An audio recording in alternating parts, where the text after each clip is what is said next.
Great news, you no longer have to go to church to confess your sins. Thanks to Pastor Joseph Djan, who also happens to work as a cab driver, the confessional has been moved from the church into a New York taxi. The 52-year-old taxi driver and evangelical pastor sees cab driving as running a church on wheels. Why? It allows me to meet a lot of people and sometimes interact with them, and it gives me the flexibility to attend to their ministry when it's needed, Djan says. He has Christian hip-hop playing in his cab, and he sometimes lets his passengers know that he is a minister. Usually, after finding out about him being a man of faith, people open up to him. This is what happened to one of his clients, a gay man who was afraid of coming out of the closet. He heard my Christian hip-hop, and while talking about it, it slipped out that I was a pastor.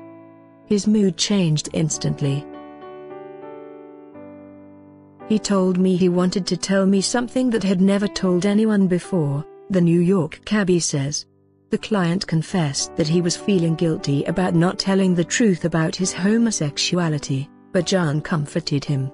I told him that we all keep secrets. We all have to come out of the closet in some way or another. He was so relieved. After stepping out of the cab, the passenger also stepped out of the closet and lived his life without hiding who he was. If the pastor has passengers who don't share his religion nor his taste in music, he doesn't have a problem with talking about something else and putting on whatever music makes their ride enjoyable. Djan seems to be quite open-minded, and he actually believes that you don't have to go to church to be religious. I would prefer they go to church on Sunday, he says.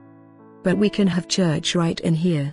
He takes both his jobs very seriously by trying to help the people around him with whatever they need to live decent lives, whether that means offering them advice, food and shelter at the Holy Track Outreach Ministry in Crown Heights, or just giving them a ride in his cab.